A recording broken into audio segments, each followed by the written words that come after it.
When you're thinking about your development, your progress, like as a Christian, as a follower of Jesus Christ, when you're thinking about that, like think what's the goal?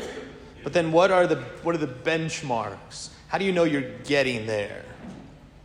Okay, so like for an easy example, this is school. It's like the goal of school is to prepare you to be a functioning member of society so that you're not a complete loser. Good. But then there's also benchmarks for that. It's like, all right, you got first grade and then second grade. So there's all these benchmarks. And then there's also benchmarks within the benchmarks. We call those grades as well. So whether you have a sixth grade education, whether you have a PhD, that's not the point. The point is, all of this is aiming towards making you a functioning member of society.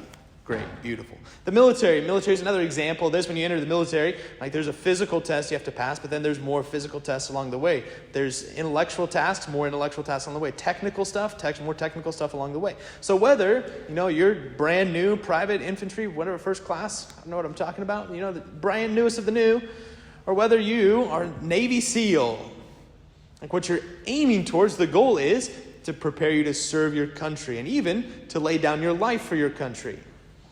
We get this. So it's the same sort of thing as a Christian, though. The question is, what's the steps? How do we know? What's the goal? How do I know I'm getting there?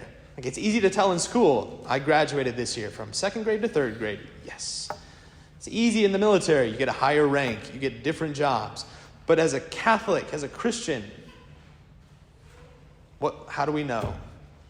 I go to Mass. I know more facts. I'm a really nice person. Okay, beautiful, great, but is that really the measure of progressing? What is it? That's kind of the question that we want to ask. I was listening to a very wise, very holy bishop speak, and he put it this way. He was trying to answer this question. He put it this way. In imitation of Christ, martyrdom is the pattern for fulfillment as a disciple of Jesus. So, this is what he continues to say, and so, preparation for this heroic witness is the measure of Christian formation. We're going to break that down, but again, he's saying martyrdom, giving a heroic witness to our faith. That's the goal, and that's the progression. That's what we should be progressing toward. When we hear martyrdom, martyrdom is obviously when a person literally lays down their life for their faith. They shed their blood for their faith. But that word for martyrdom just comes from the Greek word meaning to give witness. So yes, technically speaking, in the technical use of the term, as Christians, as Catholics, a martyr is someone who literally was killed for their faith. But each and every single one of us is called to give a heroic witness, to be a martyr, even though we may not literally die. So yeah, some people are called to literally shed blood. Our heroic witness probably won't be that. It'll be other things. So how do we give that heroic witness? Because it's this heroic witness that's going to change things. It's not through us getting really angry or fighting somebody and saying we got to change things. It's when we give this heroic witness that things begin to change. And that's why the martyrs are held up. This is why we have the saints that are the martyrs of the church. We hold them up so highly because they show us what that looks like. When you give this heroic witness, the world changes. The world, Scripture will say, it turns upside down. Things completely change when someone lives their faith like that, when they give that heroic witness. We celebrate martyrs all the time. This past week, we had a couple martyrs that we celebrated. Their names would be Saints John de Brebeuf and Isaac Jogues, very famous. They were Jesuit priests, Jesuit missionaries from France in the 1600s, and they came here to this new world, just as people were arriving to colonize this new world, and they came to spread the gospel. Beautiful. But they go into Native American territory, and they go evangelizing the Huron people, and it's going well with them up until they also ran into the other tribe called the Iroquois people. And the Iroquois had this motto in life, kill every Huron and Frenchman we find. So it was a little tough. It was a little tough for them. They were kind of just in danger literally every single day of their life. But as they continued to minister to these people, yes, they eventually did face martyrdom. And Jean de Brebeuf, he had to literally watch the Huron people, these Native Americans that he had preached the gospel to and that had placed their faith in Jesus. He had to watch them be killed before he himself was killed. Isaac Jogues is very famous because he's the priest that had all of his fingers chewed off That's one of the ways the Iroquois like to really terrorize you, is chew your fingers off in front of you. He eventually escaped and made it back to France. But once he got back to France, he said, no, I have to go back. I have to continue this mission. And when he came back, eventually he faced martyrdom as well. But we can talk about their brutal murders all day, but we won't do that. This is the point, is through their heroic witness, right, through living it day in and day out, and then ultimately by giving their lives in witness, over 7,000 people became Catholic. 7,000 of the Native Americans professed faith in Jesus Christ. Like, that's something that literally turned this new world upside down. Why? Because they decided it's not just about trying to learn more facts. Although they knew a lot of facts, they were Jesuits, they know a lot. It's not just about going to Mass. They said, no, our faith, it says we have to continue to give witness, and not just witness, but heroic witness to our faith in Jesus Christ. Today, we want to start a new series that we're going to call Turning the World Upside Down. And so today and for the next 4 weeks, we hear from St. Paul's first letter to the Thessalonians. And that's really what this is about. All right, his letter to the Thessalonians is so pertinent for us today. I know you know the backstory, but I had to look it up, so I'm just going to tell myself real quick now. Paul, when he was on his missionary journey all throughout the Mediterranean area, he eventually arrives in this town called Thessalonica, home of the Thessalonians, yes. So he gets to Thessalonica, and he's preaching for 3 weeks.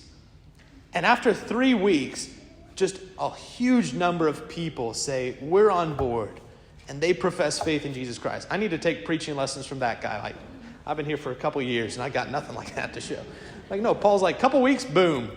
Tons of people say, oh, no, I'm all in on Jesus. And we know they're all in on Jesus because then they almost immediately start facing persecution. And they keep going. It's like, they were doing good. So they eventually sneak Paul out of town, and Paul, within a couple of weeks, writes this letter, this first letter to the Thessalonians. He writes this letter to them. So this letter is written to a people that are just brand new in their faith, and yet within, again, 3 weeks, they're already ready to face persecution for it, and even to lay down their life for it. It's very, very pertinent for us today. Why were people so upset, though? If you go read Acts of the Apostles, chapter 17, why were people so upset? It's the beautiful line in there, which is where I plagiarized this title from. The people say, these people, these Christians, these people are turning the world upside down. Their first reaction to hear these people that love Jesus, I don't even know who Jesus is, like some random guy in Israel apparently. Here's these people that love Jesus. And for whatever reason, they're turning the world upside down. Their faith, their response in faith was turning the world upside down. So why? What's the problem? Why are people getting so upset? Again, here in the United States, a new church forms about every 12 minutes. Right? Just brand new church. And so here in the United States, we're just like, oh yeah, if you want to form your own church, start your own religion, whatever, you do you, we don't care. But in that time, they're like, nope, we got to shut that down. It's turning the world. What's going on? It's very simple. It's going to sound too simple for me to say it now, but simple as this. These people said, Jesus is the true Lord of the world. Period. That's it. That's what they were saying. Jesus is the true Lord of the world. But since you've been hanging out with me too much, you also know that when you say Jesus is the true Lord of the world, at that time in the world, you're also saying, and Caesar is not. And so that is what they mean by it's turning the world upside down. We know how the world works. Caesar's in charge. We are not. And yet here come these people saying, Jesus is in charge. Jesus is the Lord of the world, and Caesar is not.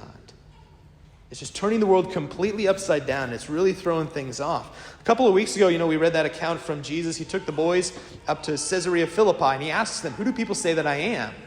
And Peter very famously says, you're the Christ, the Son of God. And we talked about that day. The reason that was such a revolutionary thing for Peter to say is because Son of God is the title for one person in the world, and his name was Caesar. So if you go around saying, oh, Jesus is the Son of God, you're also saying, and Caesar is not. So this word again started to spread around.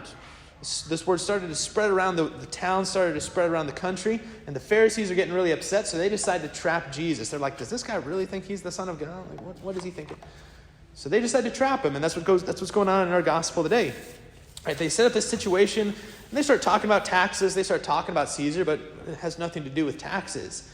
They're trying to get Jesus to admit that he thinks he's the Son of God. Then they can get him thrown in prison because he's an insurrectionist fighting against Caesar. But this is Jesus, just in a brilliant stroke of Jesus. Jesus says what? He takes this coin, which has Caesar's picture on it. The inscription he was talking about, the inscription is Son of God. So Jesus knows exactly what he's doing. And he says, whose image, whose inscription is this? And they're like, Caesar's. He's like, great. Give back to Caesar what belongs to Caesar. But give to God what belongs to God.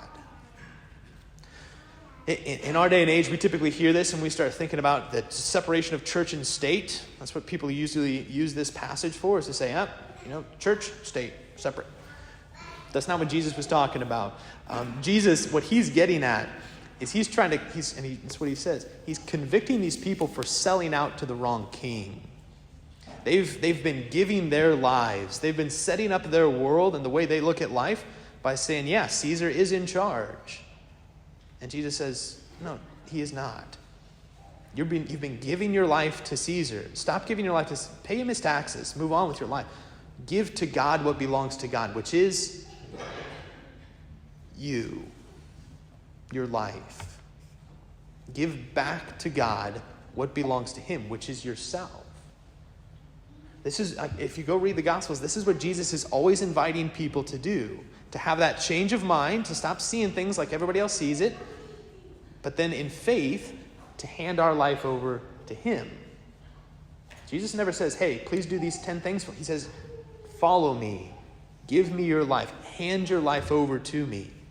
That's what he's always asking for, and that's what Paul does when Paul shows up in Thessalonica. Right? Paul doesn't show up and say, hey, Jesus told us to do this, this, this, this, and this. Paul says, hey, Caesar's not in charge.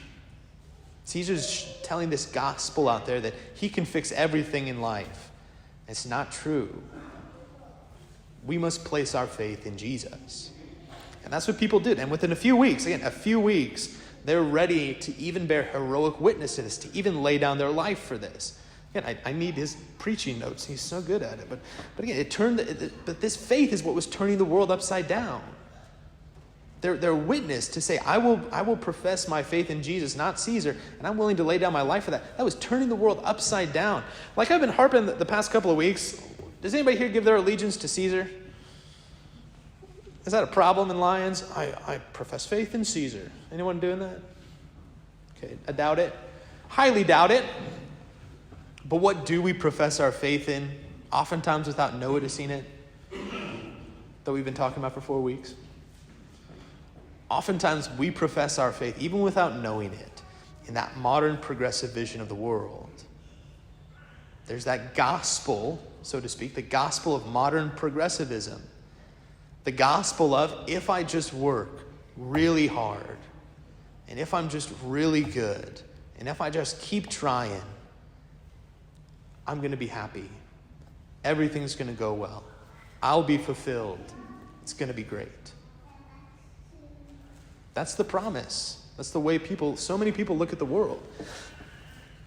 I even heard it this week. Somebody was paying real close attention to my homilies, and they sent me this YouTube clip of one of our congressmen giving a huge speech. It was like a homily. He even quoted the Bible. It was so frustrating. But he was saying this exact same thing once again. He was saying, in 1903, we had our first flight, the Wright brothers. They flew about, 100 feet. 40 years later, Chuck Yeager breaks the sound barrier. About 20 years later after that, we land a man on the moon. So his big point was, look, we went from flying 100 feet to putting a man on the moon in 66 years. And then super flustered. It made me laugh because he was getting so flustered. He's like, if we can do that in 66 years, why can't we seem to fix all the problems here in our country? To which you can all now respond, because you've been listening to this for 4 weeks. You can all call him up and say, I know. Let me tell you. It's because you're looking at the world through a modern progressive vision. And yeah, you can advance technologically. We can go to the moon. But just because we can advance technologically doesn't mean that all of a sudden magically, socially, and morally, everything gets better too. The modern progressive vision of the world, this gospel, so to speak, of modern progressivism, it's a lie. It's a false promise. Just like Caesar's gospel. Caesar promised peace to the world, but that's a false gospel. He didn't bring peace to the world. But everyone was thinking that he would. And so Paul calls them out on it and says, no, change your thinking. It's only Christ that can do that. It's the same thing for us. We have to stop. We have to stop placing our faith in that vision of the world. And we have to start saying, it's only Christ that can do this. We have to start bearing witness to that, to living that out. And when we do that, people aren't going to be happy. I don't know if you've ever noticed that. If you stop living your life according to the modern progressive vision of the world, people don't like that. Because they notice you. And they're like, why are you so weird? Our job is to give heroic witness to that, though. To truly be ready, even to lay down our lives for it. And so that's what we want to do over the next couple of weeks with this series, Turning the World Upside Down. All right, we want to make this very concrete. I know today doesn't sound very concrete. Just introducing what we're going to do. Over the next several weeks, we want to make that concrete. Like how do we respond? What does it look like to concretely give our lives to Christ in that way? What steps do I need to take? What are the benchmarks? How do I do that? Right, I want to give heroic witness to Christ. I want to be ready, even for martyrdom. That's what we want to talk about in these next several weeks. And so today, I know this can seem a little overwhelming, scary even. Some of you are probably like, Padre, I'm barely holding on as it is. I don't also need to think about martyrdom. But we just go back to Paul's letter to the Thessalonians. 1 Thessalonians, just today. Paul reminds them of one simple thing. Right there at he's writing this letter back to them. They're suffering. And he writes this letter back to them. And he just wants to remind them of one thing right at the beginning. He tells them this. You were chosen. Period. You were chosen. Usually what we do is we start to think, I'm going to get my life together. I'm going to pull myself up by my own bootstraps. And once I get stuff together, then I can get all the Jesus stuff done too, and yada, yada, yada. But as Paul points out, he says, no, you didn't decide, I'm going to go get this done. You were chosen. God chose you. It's like we were talking about last week with St. Joan of Arc, right? What was her big saying? I was born for this. I was born for this moment. We just have to keep that in mind. Right? St. Joan, she tells us so well, I'm not afraid. It can seem overwhelming, I know, but I'm not afraid. For God is with me. I was born for this. You were chosen. God chose you for this. And so he won't abandon you to do it on your own. Here at this Eucharist, once again, we're here not because we decided to be here. We're here fundamentally because we were first chosen. We were called to this. I'm going to say it in about 12 minutes. Right, behold the Lamb of God. Behold him who takes away the sins of the world. Blessed are those called to the supper of the Lamb. Not blessed are those who decided to come to the supper of the Lamb. You were first called here. You were chosen. This is what comes first and foremost. God calls you, God chooses you, and then we respond. We respond in faith. We respond also in a much deeper way by giving him our whole lives. And when we do that, and when we give that kind of a witness to the world, everything begins to be turned upside down, but it's turned upside down in the most beautiful of ways.